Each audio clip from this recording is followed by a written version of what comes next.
Tonight, the grand ballroom of the Metropolitan Museum of Art glittered with New York's elite. The air, thick with the scent of lilies and expensive perfume, buzzed with the low hum of powerful conversations. But all of that stopped.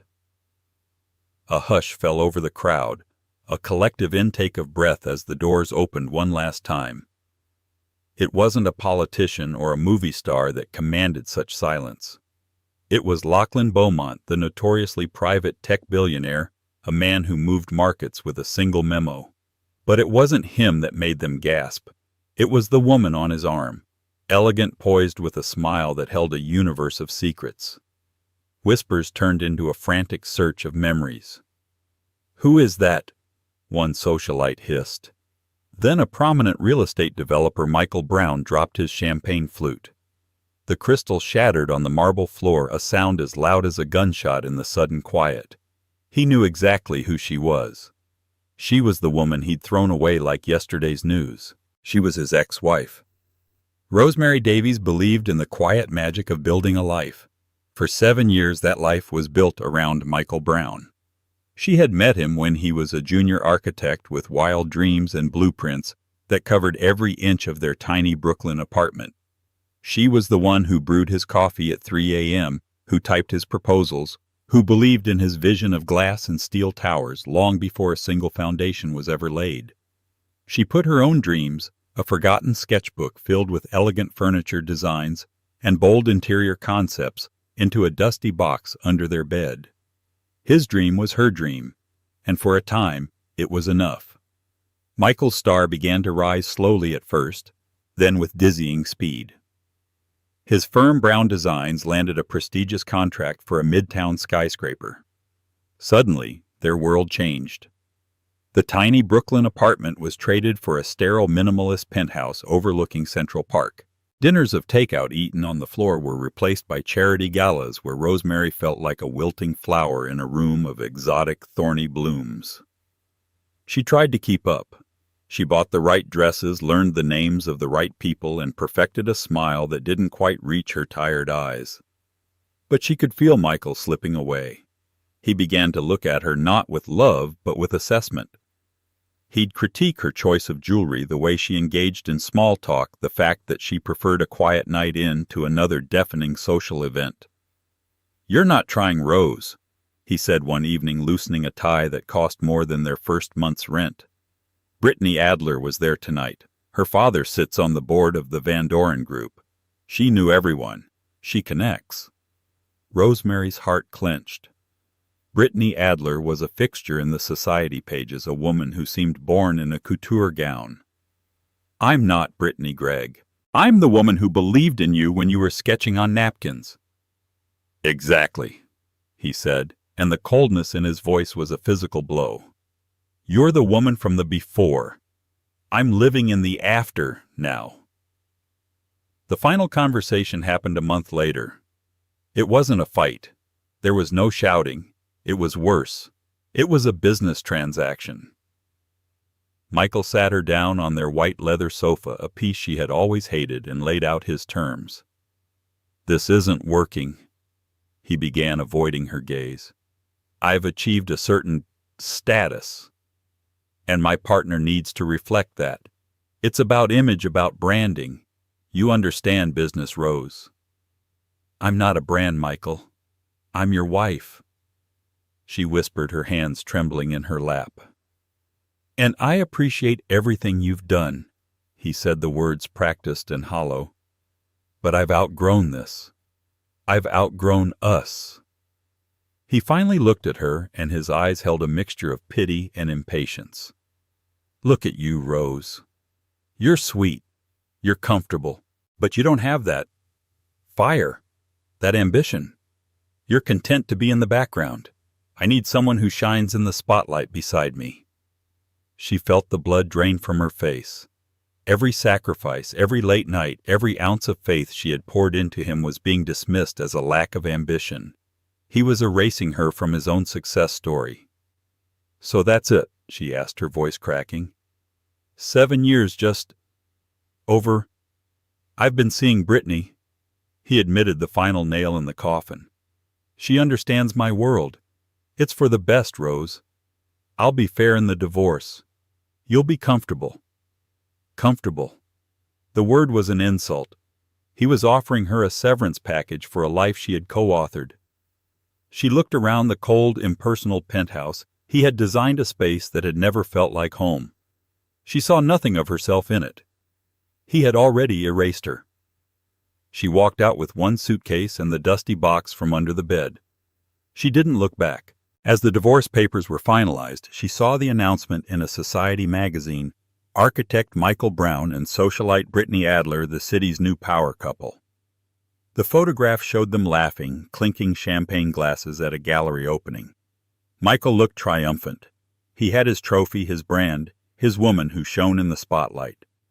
Rosemary Davies, meanwhile, was left with the crushing realization that he hadn't just left her. He had made her feel worthless, like a rough draft he'd crumpled up and tossed aside on his way to the finished masterpiece. And in the suffocating loneliness of a cheap motel room far from the city lights, she finally opened the dusty box and stared at the forgotten dreams inside. The noise of New York was a constant mocking reminder of the life she'd lost. Rosemary knew she couldn't heal there. She needed silence. She needed the ocean. With the modest settlement from the divorce enough to live on for a year if she was careful, she drove north with no destination in mind until the scent of salt and pine filled the air.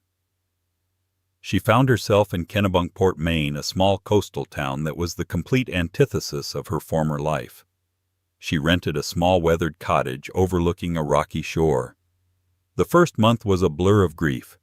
She walked the beach for hours, letting the cold Atlantic wind whip tears from her eyes. The woman Michael had described plain, unambitious background noise haunted her. Had he been right? Had she truly become nothing more than a shadow? One rainy afternoon, trapped inside with the sound of waves crashing against the shore, she finally opened the sketchbook. Her fingers, hesitant at first, traced the lines of chairs inspired by seashells, tables that mimicked the flow of water, and lighting fixtures that looked like captured starlight. A flicker of the old Rosemary, the girl with dreams before Michael, ignited within her. She started small. She found a discarded broken rocking chair at a local flea market. For a week she worked tirelessly on it in her small garage, sanding the old wood, reinforcing the joints, and reupholstering it with a simple, elegant gray linen. When she was done, it was no longer a piece of junk. It was a work of art, a blend of rustic charm and modern minimalism. She placed it by her window, and for the first time in months, she felt a sliver of pride. Her work became her therapy. She started frequenting local antique shops and estate sales, finding broken, unloved pieces of furniture and breathing new life into them. Her cottage slowly transformed from a barren rental into a curated space of beauty and comfort, a home that was uniquely hers.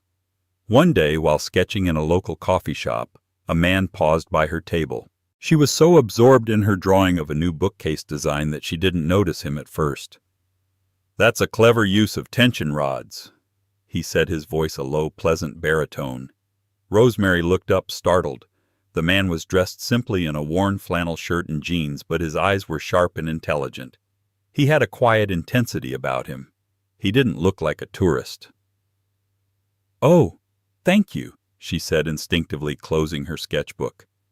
"Please don't," he said, gesturing to the book. "I'm sorry to interrupt. My name is Lachlan." He offered a hand. His grip was firm. "Rosemary," she replied. "You're not from around here," he stated, not unkindly. "Is it that obvious?" she asked with a small wry smile. "Only because I know just about everyone else," he chuckled. "I have a place up the coast. I come here to escape." "Escape what?" she asked, intrigued. "Noise," he said simply. "Meetings. Expectations." "You—" "The same, I suppose," she said, the understatement hanging in the air. Lachlan pointed again at her sketchbook. "You're an architect, a designer." "I wanted to be an interior designer," she confessed. "A long time ago." He saw the flicker of pain in her eyes and didn't press. Instead, he asked about her design, and for the next hour they talked, really talked, not about society or status or branding, but about the integrity of old-growth wood, the beauty of clean lines, and the way a room could make you feel. He listened with a focused attention that made Rosemary feel seen in a way she hadn't in years. They began to meet regularly, sometimes for coffee, sometimes for long walks on the beach. He never asked about her past, and she never asked about his. He was just Lachlan, the quiet man from up the coast, who understood the language of design and saw the passion in her work. He saw her Rosemary, not the ex-wife of Michael Brown. One afternoon he came to her cottage to help her fix a leaky faucet. When he stepped inside, he stopped dead in his tracks. He walked slowly through the small space, his eyes taking in every detail: the restored rocking chair, the reclaimed driftwood coffee table, the way she'd arranged the lighting to create a sense of warmth and peace. "Rosemary," he said, his voice filled with genuine awe. "This is incredible. You didn't just furnish a house, you gave it a soul." He turned to her, his gaze serious. "The world needs to see this. This talent you have is a gift." Rosemary felt a blush creep up her neck. "It's just a hobby." "No," Lachlan said firmly. "It's a vocation. Have you ever thought of starting your own business?" She laughed, a sad, bitter sound. "With what I have, enough money to last another 6 months, maybe. Starting a business takes capital connections. Everything I don't have." Lachlan was silent for a long moment, his eyes studying her with an unreadable expression. "What if you did?" he asked quietly. "What if you had an investor? Someone who believed in your vision completely?" "People like that don't just fall out of the sky, Lachlan." "Perhaps one just did," he said, his voice steady. "Let me be your first client. I have a guest house on my property that's a complete wreck. I want you to redesign it, carte blanche, and let me be your first investor. We'll draw up a business plan, create a proper company. I'm not offering a handout, Rosemary. I'm offering a partnership. I think it would be a very, very wise investment."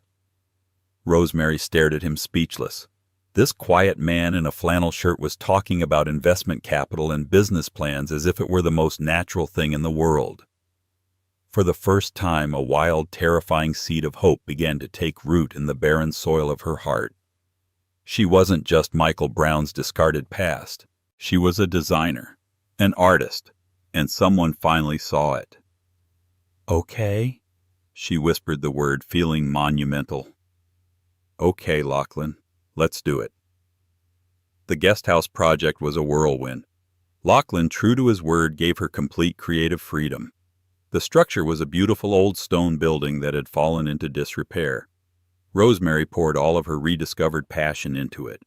She sourced materials from local artisans, designed custom furniture, and spent her days covered in sawdust and paint, feeling more alive than she had in a decade.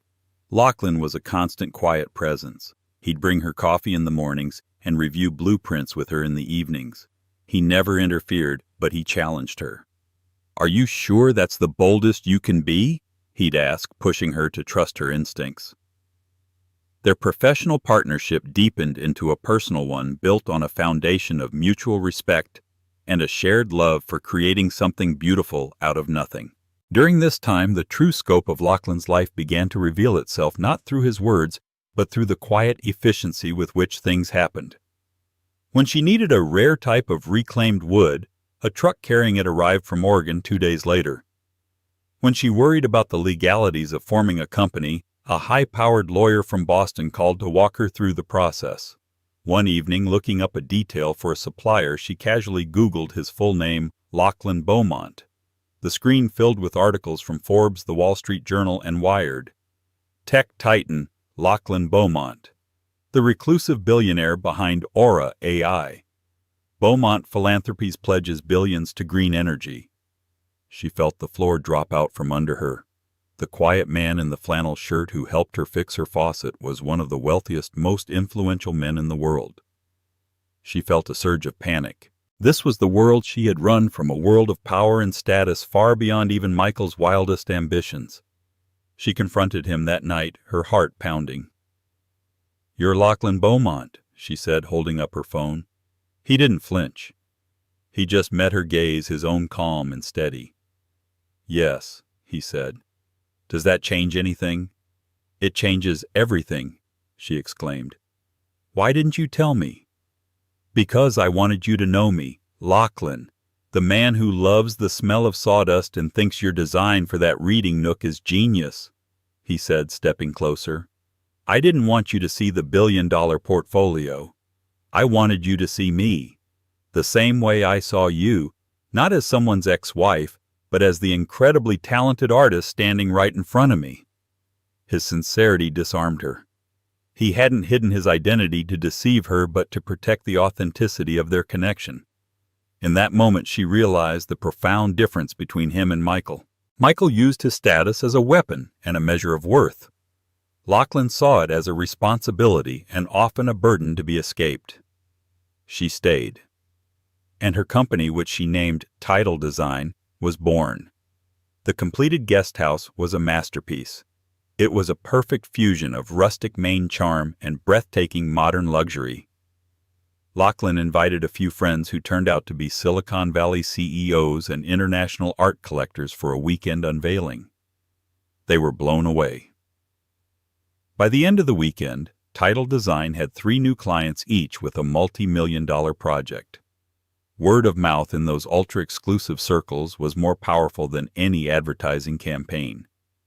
Rosemary's aesthetic, authentic, soulful, and impeccably detailed was a breath of fresh air in a world of sterile, ostentatious wealth. She hired a small, dedicated team and set up a proper studio in Portland. Her personal transformation was just as profound. The success wasn't just Lachlan's money. It was her vision, her hard work. Her confidence, once shattered, was now forged in the fires of her own achievements. She traded her worn-out sweaters for tailored blazers and bespoke dresses. Her posture changed. She walked into boardrooms and construction sites with an air of quiet authority. She was no longer a shadow. She was the light. She and Lachlan fell deeply in love. It was a mature, peaceful love, free of the drama and insecurity that had defined her marriage. With him, she felt not like an accessory but a partner. He celebrated her successes as if they were his own, and listened to her fears without judgment. About a year and a half after she'd fled New York, Lachlan came to her with a proposal that made her blood run cold. Beaumont Enterprises just acquired the old Sinclair Hotel on Park Avenue, he said, spreading a huge blueprint across her desk. It's a landmark building, but it's been gutted by neglect. We're turning it into the most exclusive private residence in the city, the Beaumont. Her eyes scanned the massive project scope. It was an architect's dream, a designer's magnum opus. It's an incredible project, Lachlan, she said, her voice tight. I know, he said, his eyes twinkling. And I've told my board there's only one firm I trust to handle the interior architecture and design for the entire building. He paused, his gaze softening. Title Design. Rosemary stared at him, her mind reeling. New York, Park Avenue. It was the heart of the world she had run from, the world of Michael and Brittany. This wasn't just a project, it was a reckoning. It meant returning to the city that had broken her not as a victim, but as a force to be reckoned with. This will put you on the global stage, Rose, Lachlan said gently, sensing her hesitation. This isn't about looking back. This is about claiming your future, in the very place that tried to tell you that you didn't have one. She looked from the blueprint to the determined, loving face of the man beside her. He was right. Running had saved her, but returning would define her. Okay, she said, a slow, determined smile spreading across her face. Let's show New York what Title Design can do. The Beaumont project was a monster, a glorious, all-consuming beast. For months, Rosemary and her team were immersed in the monumental task. They flew between Maine and New York weekly, setting up a satellite office in a sleek Soho loft. Rosemary was no longer the woman who shied away from the city. She strode its streets with purpose, commanding meetings with contractors, artisans, and city officials. She was decisive, creative, and utterly in her element. The New York real estate and design world was a small, incestuous community. Whispers began to circulate about the mysterious new firm that had snagged the most coveted design contract of the decade. Title Design never heard of them. They're from Maine, of all places. I heard Lachlan Beaumont's new girlfriend is running it. A classic case of nepotism. Rosemary heard the rumors. They stung, but they didn't stop her. She knew the quality of her work would be the only answer that mattered. She poured every ounce of her talent into the project, creating spaces that were not just luxurious, but also deeply human and breathtakingly innovative. As the project neared its first major milestone, the invitation arrived. It was printed on thick cream-colored cardstock, the lettering an elegant gold foil. The annual Metropolitan Architectural Guild Gala, the absolute apex of the industry's social calendar. It was being held, as always, in the grand halls of the Metropolitan Museum of Art. The keynote speaker this year, Michael Brown. Rosemary's heart hammered against her ribs as she stared at the invitation. It felt like a trap, a deliberately engineered collision. "We don't have to go," Lachlan said that evening, finding her staring out the window of their temporary suite at the Carlisle Hotel, the invitation on the table beside her. "Yes, we do," she said, her voice quiet but firm. "My company is the lead on the biggest residential project in the city. Brown Designs is a major player. If I don't show up, they'll say I'm hiding. They'll say the rumors are true, that I'm just the billionaire's pet project. I've worked too hard to let them think that." "This isn't about them, Rose," he said, turning her to face him. "This is about you. Are you ready to face him?" She thought for a long moment, recalling the broken woman who had fled the city 2 years ago. She was gone.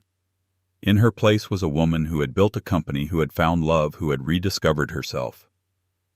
"I'm not the same person," he knew Lachlan. Let him see that. The night of the gala was a flurry of preparation.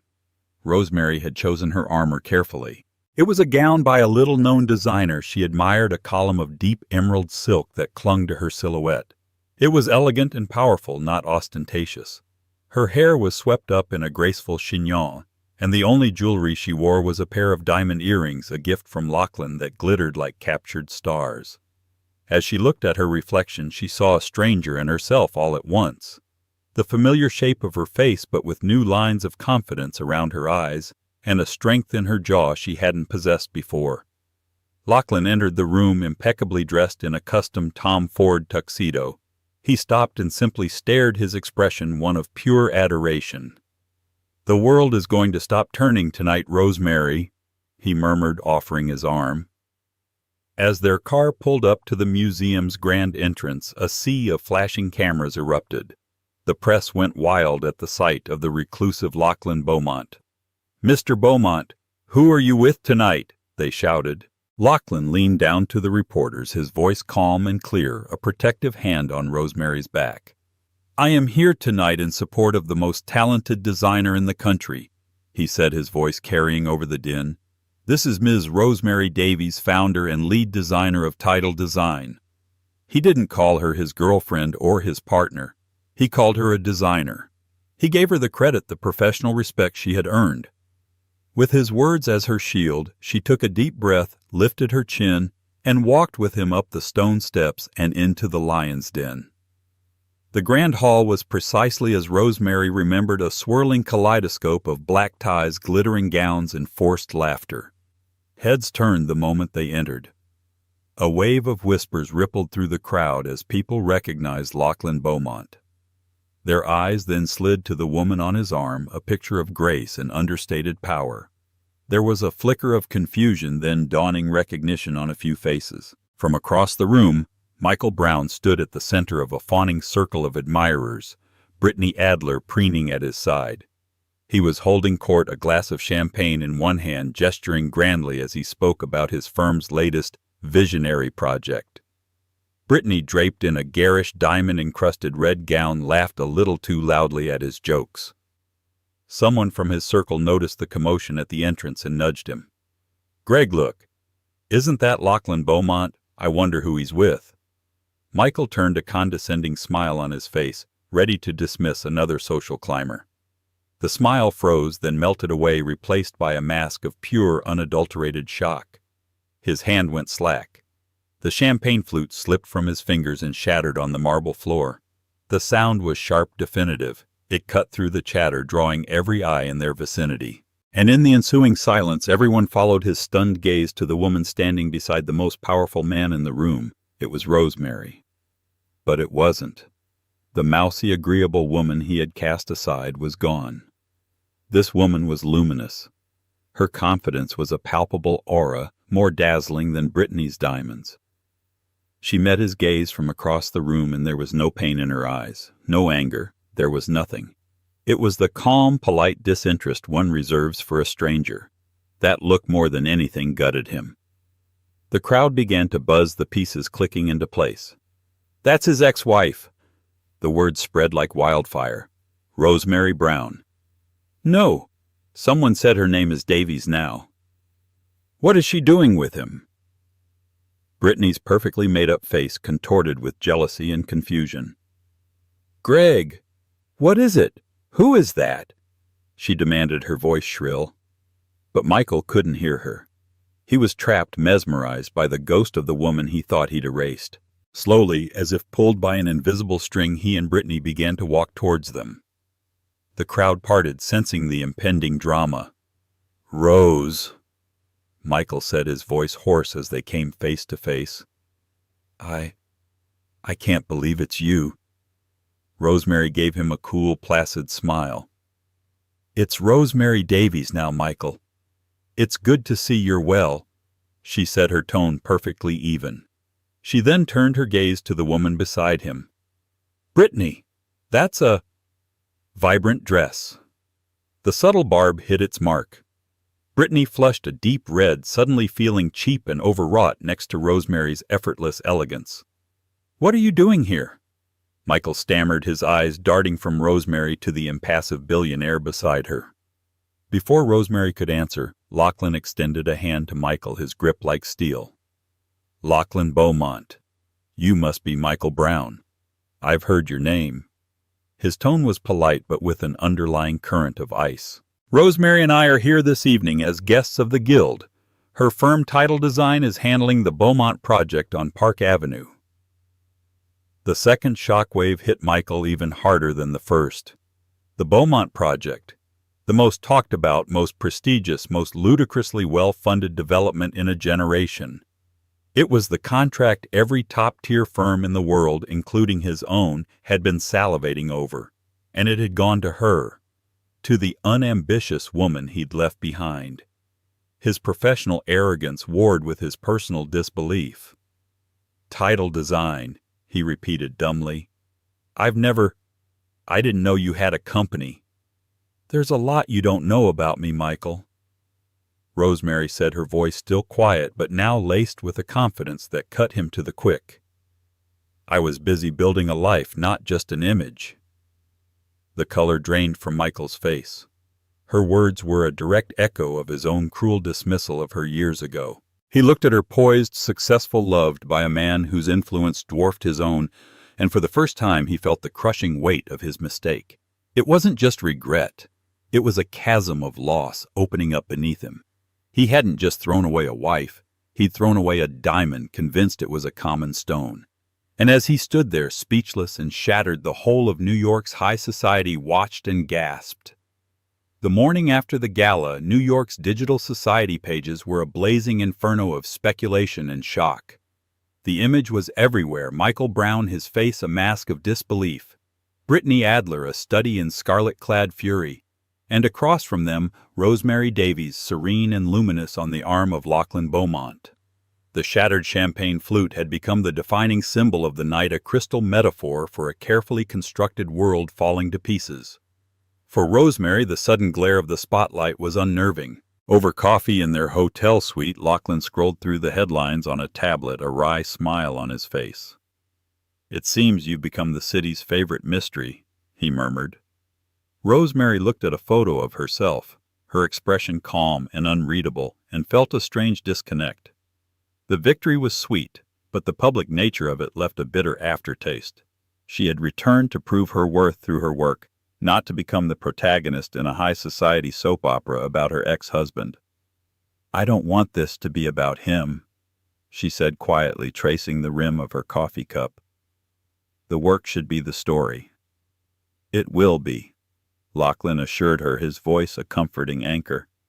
But a story this good, people can't resist the opening chapter. Now it's your job to make the rest of the book so compelling they forget how it began. For Michael, however, there was no escaping the opening chapter. It was a public crucifixion. He walked into his gleaming office at Brown Designs to a chorus of strained "good mornings." He could feel the change in atmosphere. The air, once thick with deference, was now heavy with pity and morbid curiosity. His partners avoided his gaze. His assistant spoke in hushed, careful tones. The entire incident had painted him not as a powerful man who had moved on, but as a fool who hadn't recognized the value of what he'd thrown away. The narrative was a direct assault on his greatest asset, his infallible judgment. His nights were worse. The minimalist penthouse, once a proud symbol of his success, now felt like a vast, empty mausoleum. Brittany's presence did little to fill the void. She was a ghost of a different sort, rattling the chains of their shared public humiliation. He would sit in the dark for hours, the glow of his laptop illuminating his face as he obsessively consumed every article, every blog post, every scrap of information he could find on title design. He studied Rosemary's portfolio with a sickening mix of awe and self-loathing. Her work was everything his had ceased to be: warm, innovative, deeply personal. He saw her soul in the curve of a chair, her intelligence in the clever use of space. He saw the woman he had dismissed as simple and unambitious, and realized he had been looking at her with his eyes closed. The ambition had been there all along, a quiet, powerful force he had been too arrogant to see. This realization didn't inspire remorse. It ignited a dark, corrosive envy that began to consume him. His obsession became the third person in his relationship with Brittany. Every conversation became a minefield. "The Carlton Group is looking for a new firm for their headquarters," Brittany said one evening, trying to inject some normalcy into their strained dinner. "Your firm should be a shoe-in." "They'll probably go with Title Design," Michael muttered into his wineglass. "Everyone wants the visionary of the moment." The word was coated in sarcasm, but the bitterness was real. Brittany finally threw her napkin down, her carefully maintained composure shattering.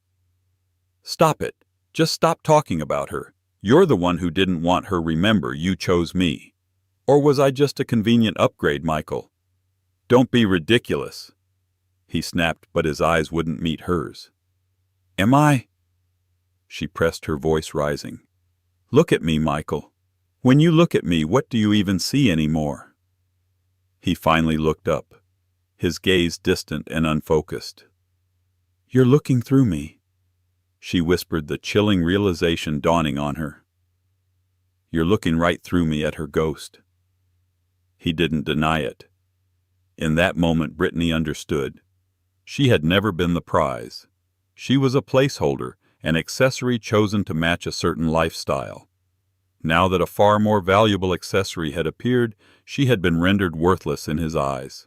Her status, her connections, everything she had brought to the table meant nothing compared to the one thing: she could never be the woman he so obviously, tragically wished he had back. Festering in his professional and personal ruin, Michael's envy curdled into a desire to destroy. He couldn't out-design her, so he would cripple her. He began to pull the insidious, invisible strings of influence he had spent a decade cultivating. A call to a friend at the Department of Buildings resulted in a sudden week-long stop work order on the Beaumont project, citing a trivial zoning variance. A quiet word with a union foreman led to a mysterious labor slowdown.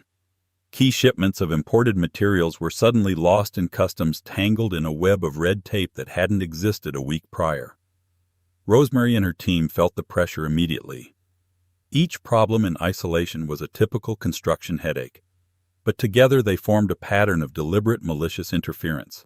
"This isn't bad luck," Lachlan said one evening, reviewing a spreadsheet of the escalating costs from the delays. "This is a targeted campaign. This has Michael's fingerprints all over it." Rosemary felt a surge of anger, but it was quickly replaced by a steely resolve. "He thinks he can bleed us out with 1,000 paper cuts," she said, her jaw tight. "He's forgotten that I'm the one who used to manage his budgets. I know how to handle a crisis. If he wants to fight me in the trenches, he'll find out I learned how to build." The final straw for Brittany came a week later. She came home late to find Michael hunched over his desk, not with his own blueprints but with a set of documents she didn't recognize. They were sleek, professional, and bore the elegant watermark of title design. It was their proposal for the new Vanguard corporate headquarters, a contract known to be the next big prize in the industry. She watched as he analyzed it, his expression not angry but predatory. He was dissecting it, memorizing it, preparing to consume it and regurgitate it as his own. He was going to steal her work. In that moment, Brittany felt the last vestige of her connection to him sever. It wasn't just about his obsession with Rosemary anymore. It was about his fundamental emptiness. He was a fraud, a hollow man so desperate to maintain his image that he would resort to theft. She had attached her name, her reputation to a sinking ship captained by a coward. Her decision was not born of morality or a sudden kinship with Rosemary. It was a cold, calculated act of self-preservation and vengeance. He wanted a mirror. She would show him the reflection of his own destruction.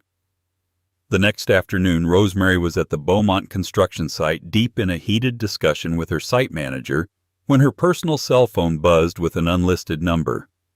She stepped away from the noise, expecting a supplier. "Is this Rosemary Davies?" The voice was clipped, manicured, and instantly recognizable. Rosemary's back stiffened. "It is. Who is this?" "It's Brittany Adler." A heavy silence descended. "What do you want, Brittany?" Rosemary asked, her voice cautious. "I'm not calling to exchange pleasantries," Brittany said, her tone brittle as glass. "I'm calling to give you a warning. Michael is playing dirty. He's not just trying to delay you. He's going after the Vanguard account." "What do you mean?" "He has a copy of your preliminary proposal. I don't know how paid off a junior designer hacked a server, I don't care. He's planning to use your core concepts, the sustainable atrium, the modular workspace design, and present them as his own in his final pitch tomorrow. He'll claim you stole the ideas from him, banking on his reputation to crush yours." Rosemary felt the ground shift beneath her feet. It was a vile, career-ending accusation. "Why are you telling me this?" she asked, the question hanging heavy between them. There was a pause, and for a moment Rosemary could hear the faint sound of a shaky breath. "Don't mistake this for friendship," Brittany said, her voice dripping with a venom meant solely for Michael. "I'm just lighting the match. He's the one who soaked his own house in gasoline. I finally realized he never wanted a partner. He just wants a mirror, and his reflection is starting to look very, very ugly. Let him crash and burn. He deserves it." The line went dead. Rosemary stood amidst the dust and noise of the rising skyscraper, the phone feeling like a block of ice in her hand. Brittany hadn't offered her an olive branch. She had handed her a weapon of mass destruction. The game had just changed. This was no longer a war of attrition. It was time for a final, decisive move. The click of the disconnected call was deafening in the sudden silence of Rosemary's hotel suite. She stood frozen. The phone still pressed to her ear, Brittany Adler's final venomous words echoing in the space where a conversation had been. It wasn't the shock of the source she had long suspected, the cracks in Michael and Brittany's gilded cage, but the sheer, unadulterated treachery of the act itself. Michael, the man whose early dreams she had nurtured like fragile flames, was preparing to burn her to the ground with an inferno of her own making. It was a violation that went deeper than professional sabotage. He was trying to steal her voice, her vision, the very essence of the woman she had fought so hard to become. For a fleeting moment, the ghost of the old Rosemary surfaced, the woman who would have crumpled, who would have cried, who would have accepted defeat as her due. The air left her lungs in a ragged gasp. But then something else took over. A cold, crystalline anger began to form in her chest, sharp and clear. It was not the hot, messy rage of a woman scorned, but the focused, righteous fury of a creator defending her creation. He had mistaken her kindness for weakness for the last time. She didn't hesitate. She called Lachlan, her voice devoid of panic, clipped and precise. "Get the core team. Meet me at the Soho office in 30 minutes. We have a problem. The office, usually quiet in the late evening, was soon buzzing with a tense energy. As Rosemary laid out the situation, the faces of her small, loyal team shifted from confusion to disbelief, then to collective outrage. Her lead architect, a young prodigy named Ben, slammed a fist on the conference table. "He can't do that. It's intellectual property theft." "He can and he will," Rosemary stated, her calm silencing the room. "He's banking on his established name against ours. By the time we could prove it in court, the damage would be done. Our reputation would be tainted before it's even truly forged." Lachlan stood by the window, his expression unreadable but his stillness radiating a dangerous calm. He didn't step in to take over. He watched her, his trust in her absolute. "What's the play, Rose?" he asked, his voice low. Rosemary turned to the large whiteboard that dominated the wall, uncapping a black marker. "Michael has our battle plan. He thinks he knows how we'll attack. So we don't attack. We render the entire battlefield obsolete." She looked at the faces of her team, seeing the exhaustion and fear warring with loyalty. "He's expecting a fight. We're going to give him a revolution. We are not saving our proposal. We are making it redundant. Tonight, we create Vanguard 2.0. A spark ignited in the room. The challenge, impossible and insane, was also intoxicating. For the next 8 hours, the office transformed into a high-stakes creative incubator. Fueled by gallons of coffee and a shared sense of purpose, they tore their own brilliant design apart to rebuild it into something no one, least of all Michael, could ever have conceived. Lachlan worked the phones, coordinating with his West Coast tech teams and his top patent lawyers, who worked through the night securing the rights to every new innovation they devised. Ben and the architectural team sketched furiously, integrating responsive architecture that physically shifted based on occupancy and time of day. Rosemary, at the heart of the storm, was a whirlwind of decisive creativity, connecting disparate ideas, refining every concept, ensuring that every new element was not just a gimmick, but a meaningful improvement that served the design's core soul. Around 3 a.m., she stepped away for a moment, looking out the window at the sleeping city. She wasn't just fighting for a contract. She was fighting for the woman who had found her worth in a small Maine cottage, for the team that believed in her, for the love that had given her the space to grow. This wasn't about Michael anymore. This was about her. She would not let his shadow dim the light she had worked so hard to build. The next morning, as the sun cast long shadows across the city, they had it. A proposal so advanced, so complete, it made their original submission look like a relic. Rosemary felt the deep, bone-weary exhaustion, but beneath it, a powerful current of certainty. She put on her armor, a simple, impeccably tailored navy blue dress. She was not dressing to impress, but to command. At 11 a.m., when she and her team walked into the Vanguard boardroom, the atmosphere was polite but palpably flat. The board members looked weary, having just sat through what was likely a competent but uninspired presentation from Michael. Rosemary could feel the lingering ghost of his pitch in the air. She took her place at the head of the table, smiled warmly, and began. "Good morning," she said, her voice resonating with a quiet confidence. "We at Title Design believe that true innovation is a process of constant evolution. What we submitted in our preliminary proposal was a strong foundation, a starting point we were proud of, but in the weeks since we've had a significant breakthrough." She clicked a button and the screen behind her lit up, not with blueprints, but with a dynamic, flowing animation. "We'd like to present you with what we're calling Vanguard 2.0. For the next 30 minutes, she held them captive. She didn't just present, she told a story. She began by acknowledging the very concepts Michael had stolen. A central green atrium, as you may have already discussed this morning, is a wonderful concept for employee wellness, she said smoothly. We considered that in our first draft. But then we asked ourselves, what if that atrium wasn't just passive? What if it was the building's living, breathing lung key? She unveiled the biofilters, the AI-driven climate modulation, the responsive lighting that mimicked circadian rhythms. She systematically took every one of her own ideas that Michael had presented and showed them to be nothing more than the first clumsy step toward a much grander vision. You could feel the energy in the room shift from polite interest to rapt fascination. She was not just winning them over, she was making Michael's entire presentation feel antiquated and small-minded. When she concluded, a palpable silence hung in the air.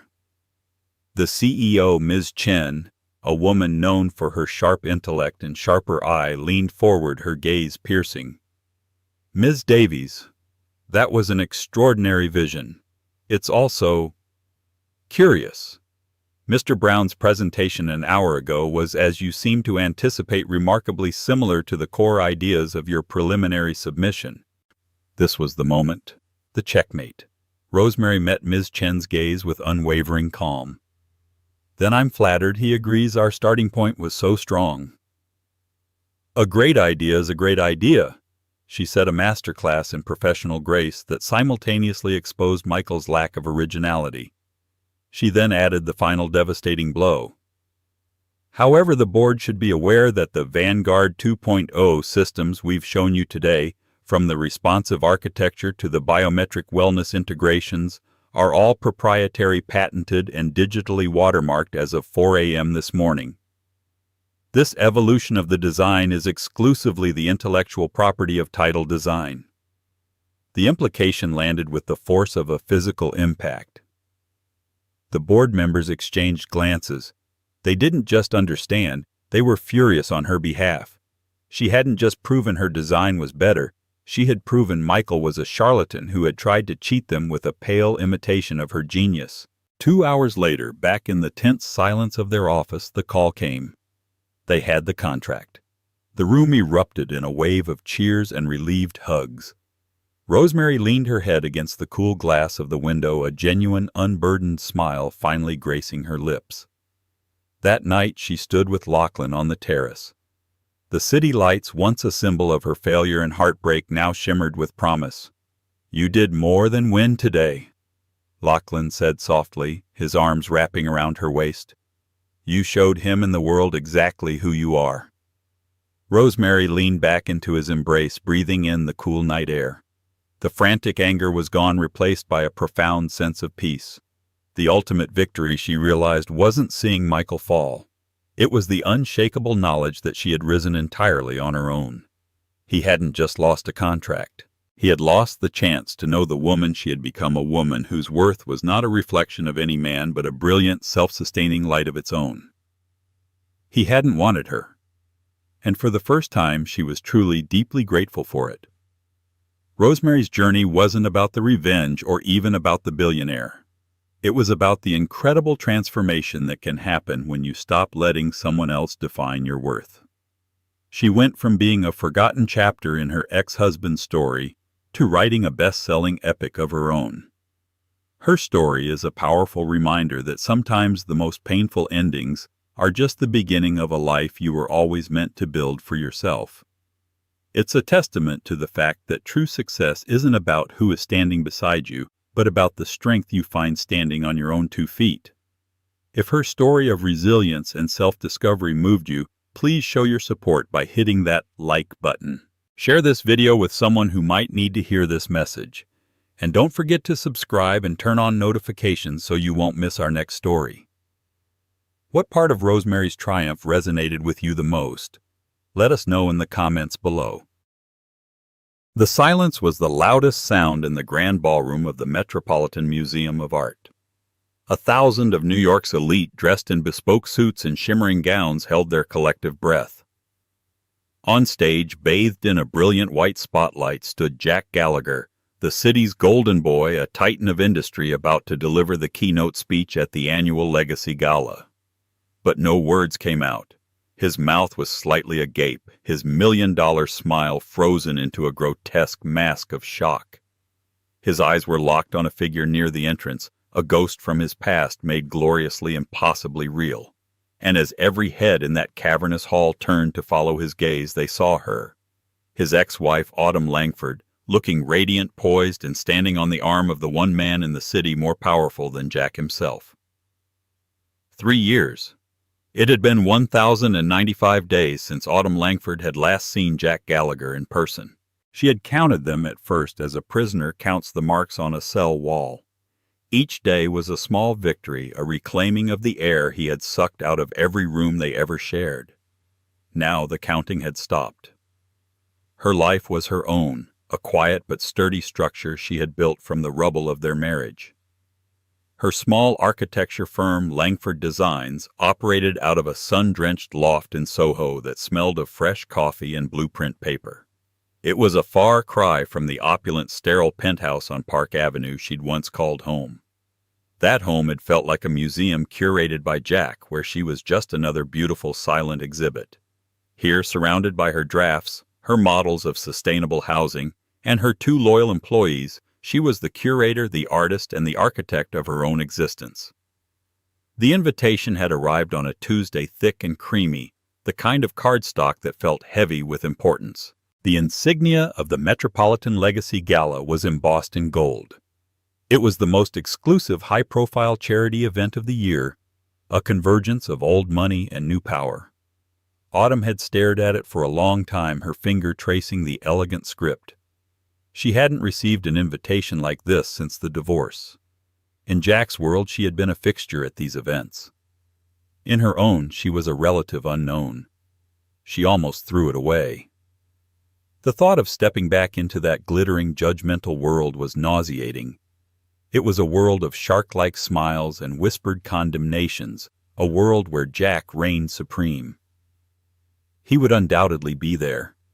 Worse, he was slated as the keynote speaker. His company, Apex Dynamics, was the primary sponsor. His face had been on the cover of Forbes last month, his smirking, handsome features unavoidable. The article praised him as a visionary, a self-made man who turned ambition into an empire. It conveniently omitted that his self-made journey had been paved with her sacrificed career, her inheritance, and her spirit. She was about to slide the invitation into the recycling bin when her phone chimed. It was a text from a number she didn't recognize, but the message was polite and direct. "Ms. Langford, this is Desmond Hawthorne. I do hope my invitation reached you. I would be honored if you would consider attending the Legacy Gala as my personal guest. There is a project I am deeply passionate about that I believe would be a perfect fit for your unique vision. Please allow me to discuss it with you. D.H." Autumn's breath hitched. Desmond Hawthorne. He wasn't just a billionaire. He was the billionaire. A reclusive, silver-haired philanthropist in his late 60s, Hawthorne was a legend in the world of art and architecture. His portfolio wasn't filled with soulless glass towers, but with beautifully restored historical buildings, innovative public spaces, and museums that breathed life into the cities they occupied. He was a kingmaker, a man whose patronage could turn a small, ambitious firm like hers into a global name overnight. He knew of her work, her unique vision. For years, Jack had called her architectural designs quaint hobbies and unrealistic fantasies. He had convinced her that her focus on integrating nature and community into urban spaces was naive and unprofitable. Yet here was Desmond Hawthorne, a man who built legacies, not just buildings seeking her out. The decision was no longer about Jack. It was about her. It was a test. Could she walk back into the lion's den, not as Jack Gallagher's discarded wife, but as Autumn Langford, an architect worthy of Desmond Hawthorne's attention? The fear was a cold knot in her stomach, a familiar phantom from her past life. But beneath it a tiny, defiant flame flickered. For 3 years she had been rebuilding. Maybe it was time to see just how strong the foundation was. She typed her reply, her fingers steady. "Mr. Hawthorne, I would be delighted. Thank you for the invitation." As she hit send, she looked at the scale model of a community library she was designing for a low-income neighborhood in the Bronx. It was a project with no budget and no glamour, but it was filled with light green spaces and hope. It was filled with everything Jack had told her was worthless, and it was the most beautiful thing she had ever created. To understand why a man like Jack Gallagher would freeze on the grandest stage of his life, you had to understand the marriage he had systematically dismantled. It hadn't started with cruelty. It had started with a seductive, all-consuming charm. Autumn met him when she was a promising graduate student in architecture at Columbia, and he was a junior analyst with an ambition that burned so brightly it was blinding. He truly saw her, or so she thought. He praised her designs, calling her a poet who wrote in glass and steel. He made her believe they were a team, a power couple destined to take over the world. The first crack appeared subtly. He started helping with her presentations. Just a few tweaks to make it more palatable for the money men, darling, he'd say, his hands gently guiding hers on the mouse. His tweaks often stripped the soul from her designs, replacing her innovative community-focused elements with more conventional profit-driven features. When a professor praised the commercial viability of her revised project, Jack squeezed her hand under the table, whispering, "See, we did it. We." As his career at the investment firm skyrocketed, their world became his world. Their friends became his colleagues. Their dinners became his networking opportunities. Her work, the passion that had once defined her, was relegated to the spare bedroom. It became her little hobby. "Why bother with these small-time contests, Autumn?" he'd ask, gesturing dismissively at a model she'd spent weeks perfecting. "You don't need to work. I'm building an empire for us." The emotional corrosion was slow, a steady drip of condescension that wore down her confidence. He'd interrupt her at dinner parties to clarify her points. He'd buy her clothes he thought were more suitable for the wife of a rising star, gently pushing her own more artistic style to the back of the closet. He managed their finances, giving her a generous allowance as if she were a child, despite the fact that her own family inheritance had been the seed money for his first major investment. He never raised his voice. He never had to. His disappointment was a weapon wielded with surgical precision. The final unforgivable act came 5 years into the marriage. It was the moment the foundation of her life didn't just crack, but shattered. Autumn had been named one of 5 finalists for the prestigious Viridian Prize, a career-making grant to design a new sustainable arts center in Chicago. It was the culmination of everything she believed in.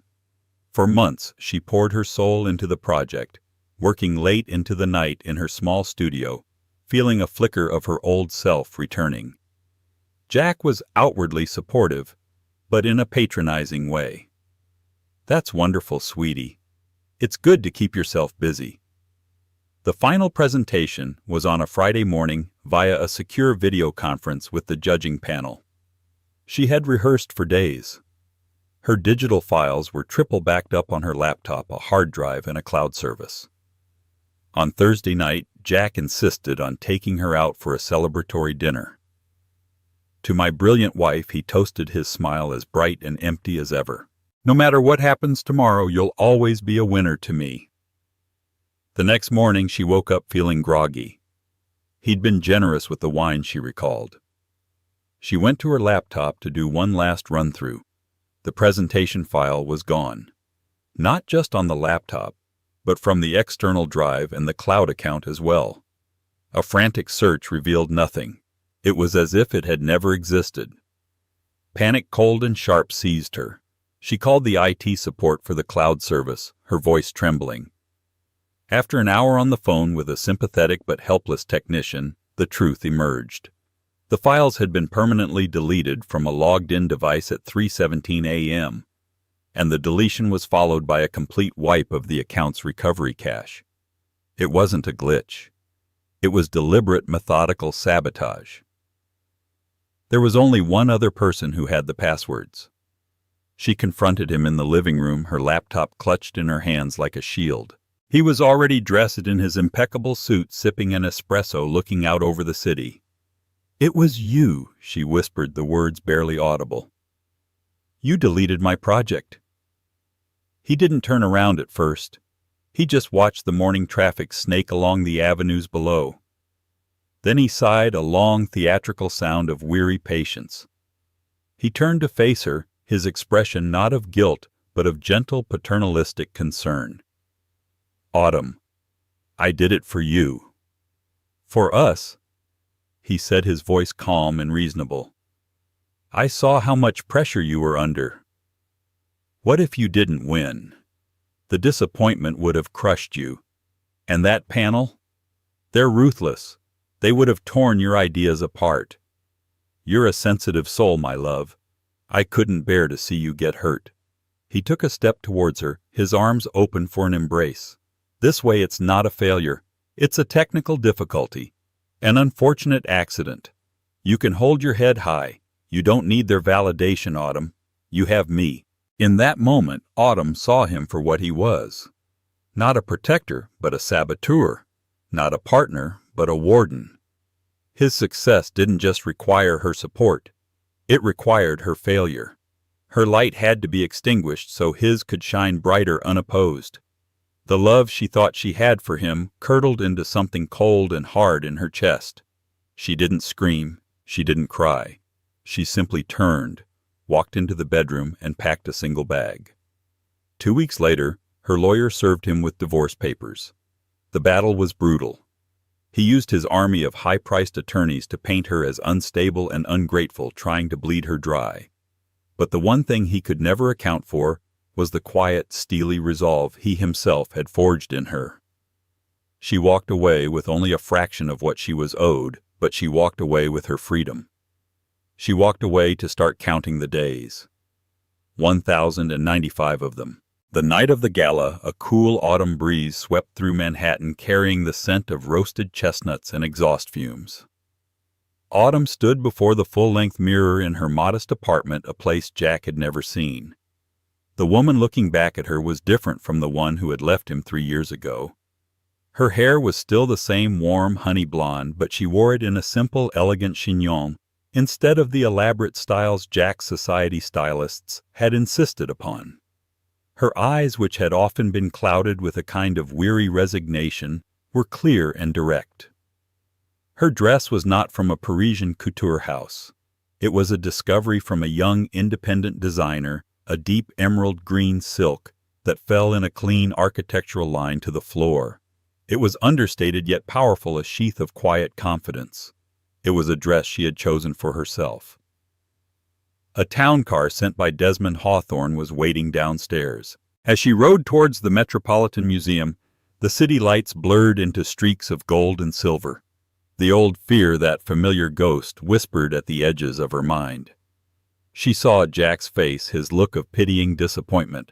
She heard his voice telling her she was out of her depth. She closed her eyes and took a deep breath, focusing on the weight of the portfolio case resting on her lap. It contained preliminary sketches for a project she had been working on, a dream project. It was her armor. The car pulled up to the grand floodlit steps of the Met. A river of black town cars deposited a glittering stream of people into the warm glow of the entrance. The air buzzed with money power and the flash of paparazzi cameras.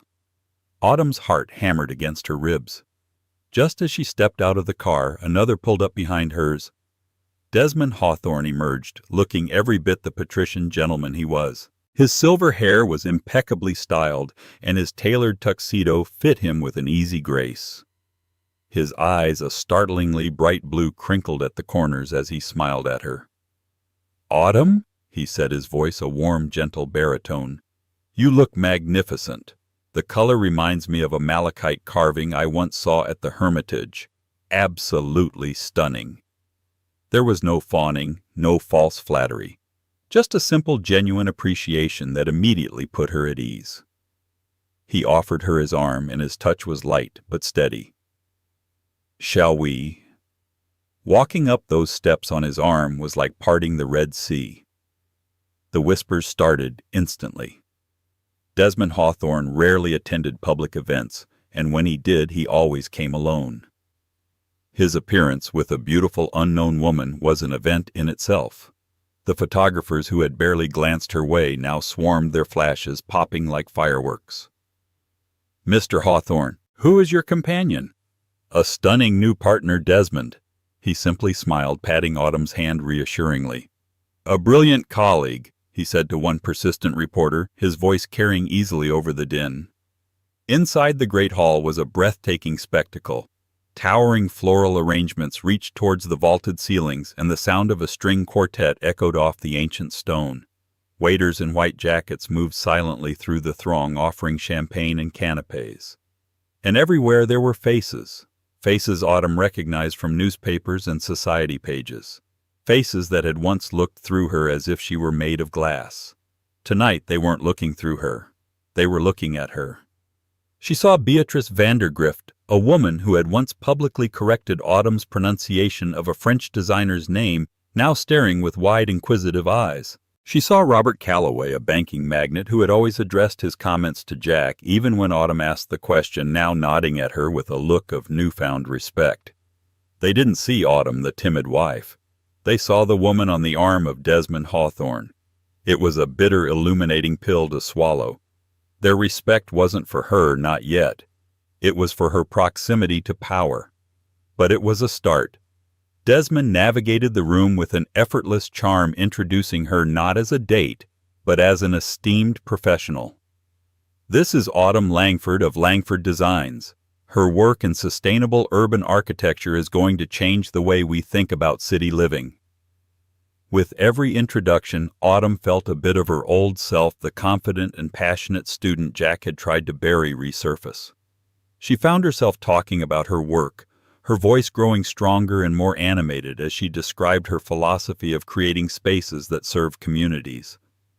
People were listening. They were engaged. She deliberately avoided looking for Jack. She knew he was here. She could feel his presence like a change in atmospheric pressure. But she refused to let him be the center of her orbit tonight. This evening was not about him. It was about laying the first stone of her new future. As dinner was announced and the guests began to move towards the candlelit expanse of the Charles Engelhard Court, Desmond leaned in close. "Are you all right, my dear?" he asked, his blue eyes searching her face. "This can be an intimidating arena." Autumn met his gaze and for the first time that night gave a genuine unforced smile. "I'm better than all right, Desmond," she said, her voice clear and steady. "I'm ready." He smiled back, a look of true admiration in his eyes. "I know you are." They found their table a prime spot near the front with a clear view of the stage. The stage where in less than an hour Jack Gallagher was scheduled to give the most important speech of his career. Jack Gallagher felt the familiar, intoxicating buzz in his veins. It was a potent cocktail of adrenaline power and the absolute certainty of his own brilliance. He stood just behind the heavy velvet curtain backstage, looking out through a small gap at the glittering assembly. The Charles Engelhard Court was packed. Every major player in New York finance, tech, and media was out there, their faces upturned, waiting for him. Tonight was his coronation. Keynote speaker at the Legacy Gala wasn't just an honor. It was an anointing. It was the establishment acknowledging him not as a rising star, but as a fixed point in the firmament. His company Apex Dynamics had posted record profits. His book, The Predator's Mindset: Winning in a World Without Rules, was a bestseller. He was the man of the hour, the decade. He smoothed the lapels of his custom Tom Ford tuxedo. He had practiced his speech 100 times, honing every word, every pause, every gesture for maximum impact. It was a masterpiece of motivational rhetoric, weaving together tales of his own humble beginnings with aggressive take-no-prisoners business philosophy. It was about power control and the relentless pursuit of victory. It was the story of his life. His assistant, a nervous young man named Peter, approached him holding a bottle of water. 10 minutes, Mr. Gallagher. They're just finishing the dessert course." "Everything is set, Peter?" Jack asked without looking at him, his eyes still scanning the crowd. "Yes, sir. The teleprompter is loaded and synced. The lighting cues are confirmed. Your microphone is live tested." "Good." Jack dismissed him with a flick of his wrist. He didn't need a teleprompter, not really. The words were etched into his soul. But it was part of the stagecraft, the illusion of effortless perfection, an illusion he had carefully constructed over the years. His gaze swept the front tables, ticking off the names and faces. The Chen brothers from Sovereign Wealth, Senator Michelson. Even Old Man Calloway, who had been a rival for years, was there looking sour. It filled Jack with a savage glee. He had beaten them all. And then he saw her. For a split second, his brain refused to process the image. It was like a computer glitch, a corrupted file. Autumn, sitting at a table directly in his line of sight. He blinked, expecting the mirage to vanish, but she remained. She was wearing a green dress he didn't recognize. Her hair was different. She looked poised, confident. A cold, unfamiliar sensation prickled at the back of his neck. He felt a flash of irritation.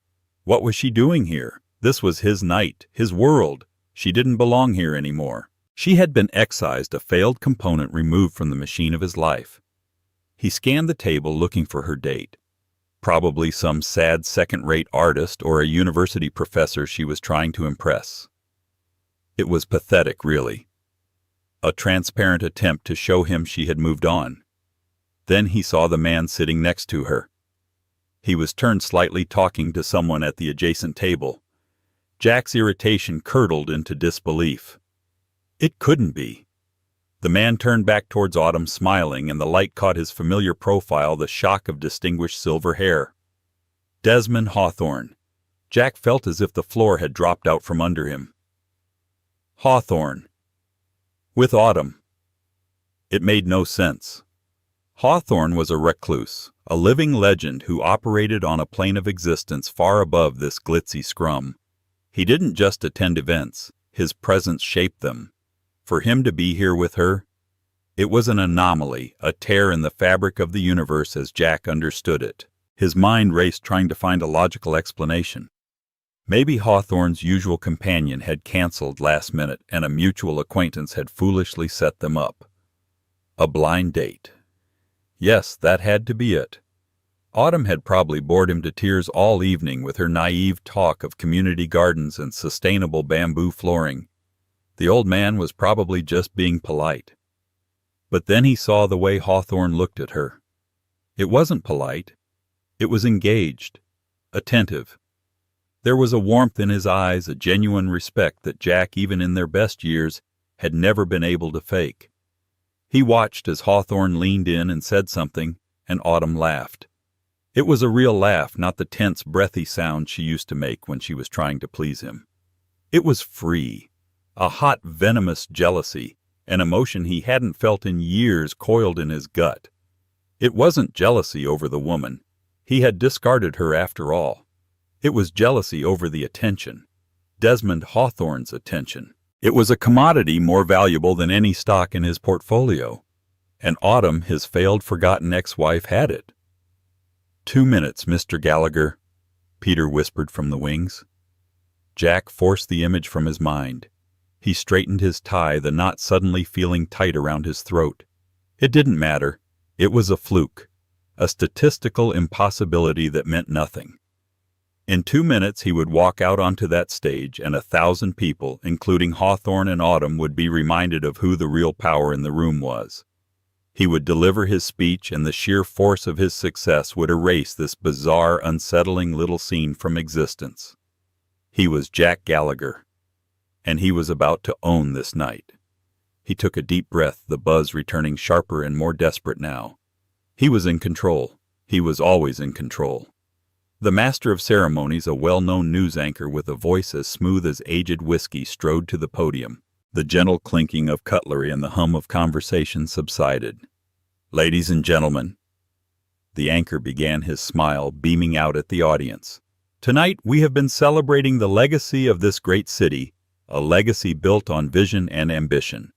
And it is my distinct pleasure to introduce our keynote speaker, a man who embodies those very qualities.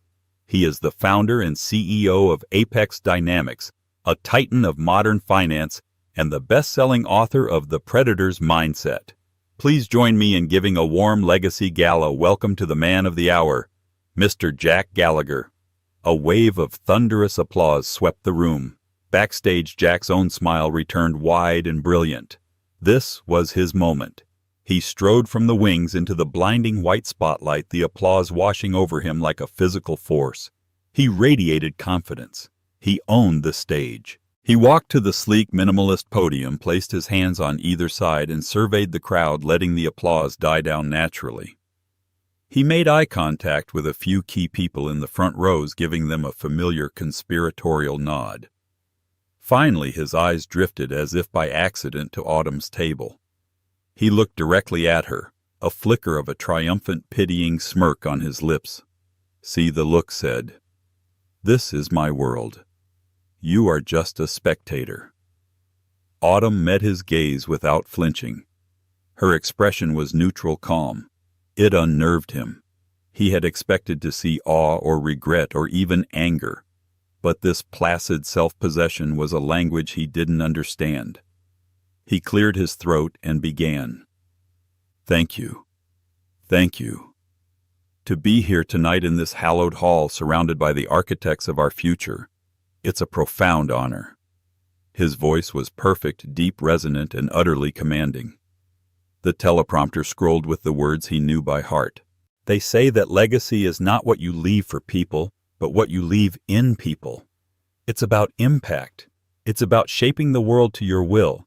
It's about recognizing that in the jungle of modern commerce, you are either the predator or you are the prey. He was just hitting his stride, captivating the audience with his well-rehearsed blend of charisma and menace when something unexpected happened. The master of ceremonies, who should have been seated, walked back onto the edge of the stage. He looked apologetic but firm. "Mr. Gallagher, my sincerest apologies for the interruption," he said, his voice amplified by a secondary microphone.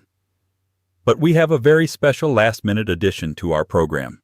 A patron who has been one of this institution's most steadfast and generous supporters has a significant announcement to make. Ladies and gentlemen, would you please welcome to the stage Mr. Desmond Hawthorne." A new wave of applause, more respectful and somehow more significant than the one Jack had received, filled the hall. Jack was frozen at the podium. This wasn't on the schedule. He was the keynote, the main event. What was happening? Desmond Hawthorne rose from his table and walked to the stage with an unhurried, dignified gait. He didn't take the main podium, but stood beside a smaller lectern that a stagehand quickly put in place. He looked over at Jack and gave a polite, almost dismissive nod. "Thank you, Jack. I promise this will only take a moment," Desmond said, his quiet voice commanding more attention than Jack's practiced boom. He turned to the audience. "Legacy." Desmond began picking up Jack's own theme and infusing it with a different meaning. It is not about predation. It is about creation. It is about building something beautiful and lasting that serves not just our own ambition, but our shared humanity. He paused, letting the words settle. For years, the Hawthorne Foundation has sought to invest in that kind of legacy, and tonight I am thrilled to announce our most ambitious project to date, the Hawthorne Wing for Architectural Innovation, to be built right here as a new addition to this magnificent museum. A collective gasp went through the audience. This was major news. A new wing at the Met was a generation-defining project. This will not be just a building. Desmond continued, his passion evident. It will be a living testament to a new way of thinking, a space that is sustainable, community-integrated, and that finds the poetry in function. To find a leader for such a project, we conducted a quiet, year-long international search for a voice that could speak this new architectural language. Jack stood forgotten at his podium, a statue in a spotlight. A cold dread, colder and deeper than any he had ever felt, was creeping up his spine. He knew with a sickening certainty what was coming next. Desmond smiled warmly. "We found that voice not in London or Tokyo, but right here in New York. A visionary whose work, though not yet widely known, is some of the most thoughtful and innovative I have ever seen. It is my profound honor to introduce the lead creative consultant and chief architect for the Hawthorne Wing, Ms. Autumn Langford. Autumn, would you join me?" Every light in the room seemed to shift. Every eye in that hall, 1,000 pairs of them, swiveled from Desmond Hawthorne and landed like a physical weight on Autumn. She rose from her chair with a grace that seemed impossible. The emerald of her dress seemed to catch and hold the light. She walked towards the stage, her steps measured and sure. She was not the ghost from his past. She was the architect of his future ruin. As she ascended the small set of stairs to the stage, she passed him. She didn't look at him. She didn't have to. Her presence was a judgment, a final, irrefutable verdict on the life he had built and the one he had tried to destroy. She joined Desmond at his lectern, turning to face the now stunned and madly applauding audience. And on the other side of the stage, Jack Gallagher, the Predator, the master of the universe, stood alone at his podium, his speech forgotten, his mindset shattered. He opened his mouth to continue, but the only thing that came out was a deafening, horrifying silence. Time seemed to warp in the grand ballroom. For the audience, the moment stretched into a few seconds of awkward, compelling silence. For Jack, it was an eternity in hell. The applause for Autumn was a roar in his ears, a physical assault. He watched her stand beside Desmond Hawthorne, a portrait of serene power. The spotlight that had been his now seemed to be shared, its brilliant beam split between the established king and the new queen he had just crowned. Jack was left in a half-light, a figure suddenly peripheral to the main event. His brain, usually a ruthlessly efficient machine of calculations and strategies, was short-circuiting. The words of his speech, which he could have recited in his sleep, vanished. The teleprompter screen in front of him might as well have been blank. All he could see was her face illuminated and triumphant. "You're a sensitive soul, my love. I couldn't bear to see you get hurt." His own voice from that terrible morning echoed in his memory, a mocking phantom. He had deleted her work to keep her small, to keep her safe within the confines of his world. He had tried to prevent her from failing on a small stage, and in doing so had handed her the world on the grandest one imaginable. The irony was a physical acid in his stomach. He tried to reboot his system. Just speak, say anything. But his throat had constricted, a knot of pure primal panic tightening around his vocal cords. He could feel a bead of sweat trace a cold path down his temple. The room was hot, suffocating. 1,000 pairs of eyes were on him, no longer with admiration, but with a morbid, pitying curiosity. They could smell the blood in the water. The predator had become the prey. He saw the camera flashes start, not the respectful pops from the press line, but the sharp predatory glints of cell phones from the tables. They were capturing this. They were documenting his unraveling. His hand, which had been resting confidently on the podium, began to tremble. He gripped the edge, his knuckles turning white, as if he could physically hold himself together. He opened his mouth again, a dry, croaking sound escaping. It was the sound of a man drowning in plain sight. Across the stage, Autumn saw it all. She had planned to feel a surge of triumph, a moment of karmic satisfaction. But watching the man who had been the singular architect of her misery completely fall apart, she felt a surprising hollow ache. This wasn't a victory, it was an exorcism. The powerful, terrifying monster from her past was being revealed for what he always was, a fragile, insecure man whose entire identity was built on a foundation of other people's subjugation. Desmond, sensing the shift in the room's energy, put a gentle hand on Autumn's arm. He leaned into his microphone. "Perhaps we can give Mr. Gallagher a moment," he said, his voice calm and authoritative, cutting through the tension. "Autumn and I will be available to discuss the project in the West Atrium." It was a masterstroke of social grace and quiet devastation. He wasn't just dismissing Jack. He was rendering him utterly irrelevant. He was changing the channel. As Desmond and Autumn turned to leave the stage, Jack made one last desperate attempt to reclaim control. He reached for the microphone in its stand, his movements clumsy. His trembling hand fumbled, knocking the heavy object from its clip. It fell to the stage with a deafening thump crack that echoed through the ballroom sound system like a gunshot. That was the final blow. The sound broke the spell. The whispers in the audience erupted into a full-blown murmur. His assistant, Peter Face, pale with horror, rushed onto the stage, followed by 2 event security guards. They flanked him, their presence a public declaration of his incapacity. "Mr. Gallagher," Peter said in a low, urgent hiss. "Sir, let's go." Jack looked out at the sea of faces, a blur of judgment and morbid fascination. He saw Beatrice Vandergrift whispering behind her hand. He saw Robert Calloway shaking his head with a look of undisguised contempt. This wasn't a temporary setback. This was a public execution. His brand, his reputation, his meticulously crafted illusion of invincibility, all of it had evaporated under the heat of a single spotlight. He allowed them to lead him off the stage, his steps unsteady like an old man. As he passed into the darkness of the wings, he chanced one last look back. He saw Autumn standing at the edge of the stage watching him go. There was no hatred in her eyes, no glee. There was only a profound, heartbreaking pity, and that was the most damning judgment of all. The empire he had built to impress the world had crumbled at the feet of the one person whose worth he had never been able to see. The chaos that erupted in the ballroom was a tidal wave of noise and motion.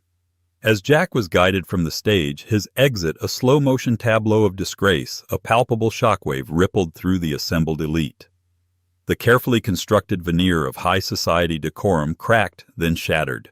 Voices rose from hushed whispers to a frantic, unrestrained clamor. People were on their feet, their faces a mixture of astonishment, morbid curiosity, and thinly veiled schadenfreude. The flash of cell phone cameras was relentless, a constellation of tiny, cruel stars capturing the fall of a titan. Through it all, Autumn stood as if in the eye of a hurricane. The roaring in her ears felt distant, muffled. She was only vaguely aware of Desmond at her side, his presence a calm, steady anchor in the swirling vortex of drama. A museum staff member, a woman with a discreet headset and practiced urgency, appeared at Desmond's elbow. "This way, Mr. Hawthorne, Ms. Langford. We have a quiet exit for you."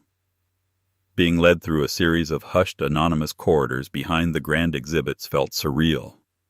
One moment she was the newly crowned architect of the city's most anticipated project. The next she was slipping out the back like a fugitive. They passed a gallery of Roman statues, their marble faces impassive, their silent judgment 1,000 years old. They had seen empires rise and fall. The public humiliation of one arrogant man was but a blink of an eye to them. They finally emerged into a small, secluded courtyard, a hidden lung in the massive stone body of the museum. A single wrought-iron bench sat beside a gently burbling fountain. The door clicked shut behind them, and the cacophony of the gala was instantly silenced, replaced by the gentle splash of water and the distant, mournful siren of a New York City ambulance.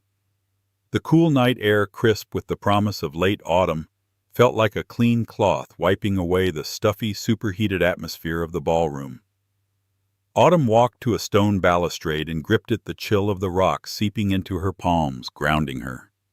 She took a deep, shuddering breath, the first she felt she'd truly taken all night. For a long, contemplative moment, neither of them spoke. The silence wasn't awkward. It was necessary a space for the echoes of the evening to finally fade. Autumn stared up at the sliver of starless indigo sky, framed by the towering buildings of the Upper East Side. She had replayed a scene like this in her mind 1,000 times over the years, a moment of reckoning of justice. In her fantasies it was always fiery, triumphant. She had imagined herself delivering a scathing remark, watching Jack crumble and feeling a surge of fierce, righteous satisfaction. But the reality was hollow.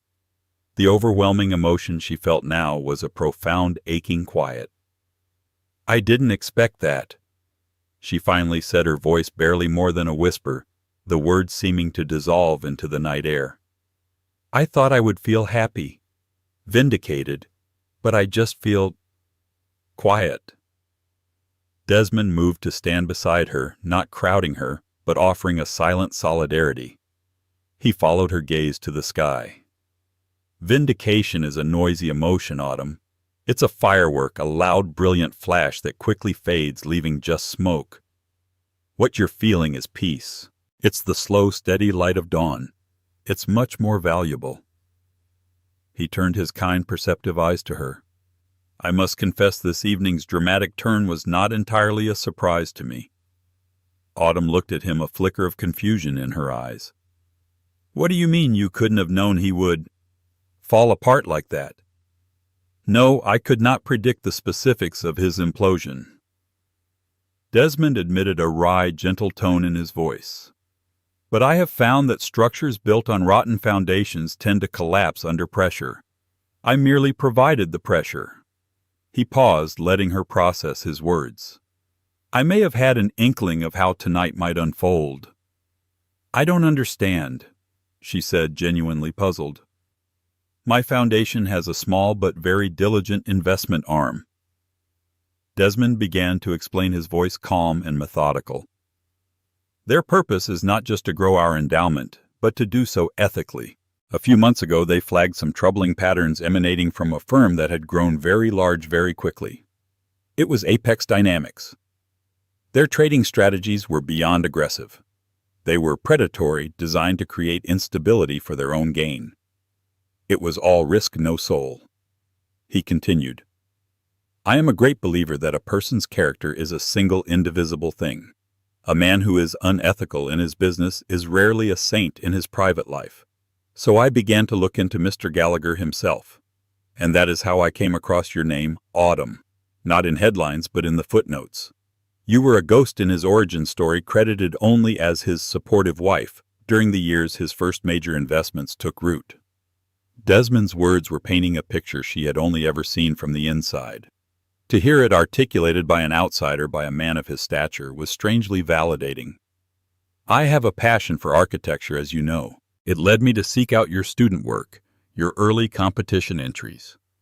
The designs were brilliant, full of life and a deep sense of humanity. Then I saw the work you did while you were married, and I could see the slow strangulation of that unique voice. The soul was being stripped away, replaced by a cold commercial viability. I saw a talent being suppressed, and I made it my business to find out why. When I learned he was to be the keynote speaker tonight, I saw an opportunity for a certain poetic justice. I wanted to give you a stage, Autumn. I just didn't realize he would so willingly cede his own. Autumn was speechless. This entire life-altering evening was not a stroke of luck. It wasn't fate. It was a quiet, deliberate act of benevolent intervention by a man who had seen an injustice and possessed the power and the will to correct it. He hadn't just offered her a commission. He had orchestrated the restoration of her narrative. Tears, hot and sudden, welled in her eyes. They weren't tears of sadness for what she had lost or of pity for the man who had just been ruined. They were tears of profound, overwhelming gratitude for being finally truly seen. Why? She whispered, the single word encompassing a universe of questions. You didn't know me. You owed me nothing. Desmond's expression softened. I knew your work, he said, his voice imbued with a simple, unshakable sincerity. And it spoke of integrity, of light, and of a belief in building a better world, not just a bigger bank account. That's the kind of person I invest in, Autumn. That is the only kind of legacy worth building. The next morning, the world felt different. Autumn awoke in her own bed in her own apartment to the soft morning light filtering through the large loft windows. For a moment, the events of the previous night felt like a fever dream. Then she picked up her phone. It was the lead story on every news outlet. Gallagher's Gala Meltdown. Apex CEO freezes on stage as ex-wife announces landmark project with billionaire Desmond Hawthorne. There were grainy videos of Jack's face, slack-jawed and pale. There were crystal-clear photos of her and Desmond, a study in calm dignity. The stock of Apex Dynamics had plummeted in pre-market trading. The articles hinted at an imminent SEC investigation into their trading practices. Jack's empire, built on the predator's mindset, was being devoured by the very jungle he celebrated. Her own phone was a frantic chorus of notifications. Emails from major publications, texts from old colleagues who hadn't spoken to her in years, and a dozen voicemails from a breathless representative at a top talent agency. Langford Designs was no longer an obscure two-person firm. It was the name on everyone's lips. Later that afternoon, after sending a brief polite text to her two employees telling them to take the day off and that she'd have incredible news for them tomorrow, Autumn finally found a moment of silence. She stood in the center of her loft, the scent of coffee and paper, a familiar comfort. This space was the antithesis of the Park Avenue penthouse. It was warm, personal, filled with books and sketches and thriving plants. It was a space that nurtured rather than displayed. She looked out her window at the Manhattan skyline, that iconic, jagged line of steel and glass that represented so much raw ambition. For years she had felt dwarfed by it, an insignificant spectator to a world built by men like Jack. She had been taught to believe she was too small to ever add to it. But now her perspective had shifted. She saw not just the imposing towers, but the gaps between them, the pockets of air and light, the potential for something new, something more human. She was no longer just looking at the skyline. She was about to change it. Her past was a ghost finally laid to rest in the rubble of a fallen stage. Her future was a set of blueprints waiting for her to draw the first bold line. And for the first time in a very long time, the page was beautifully, thrillingly, completely blank. That night at the gala wasn't just the end of Jack Gallagher's story. It was the powerful beginning of Autumn Langford's. It's a raw, gripping reminder that true strength isn't about how loudly you shout your own success, but about the quiet resilience you build in the shadows of adversity. It shows that karma sometimes doesn't wait for the next life. It arrives on a public stage under the brightest spotlights for the whole world to see. Autumn's journey teaches us that your past does not have to be your prison. You can be the architect of your own future, and sometimes the most magnificent structures are the ones built upon the foundations of a life you had the courage to leave behind. If this story of karmic justice and rising from the ashes resonated with you, please show your support by hitting the like button. Share it with someone who might need to hear that their own new beginning is just around the corner. And don't forget to subscribe for more real-life stories of drama, resilience, and ultimate triumph. What are your thoughts on Jack's public downfall? Let us know in the comments below.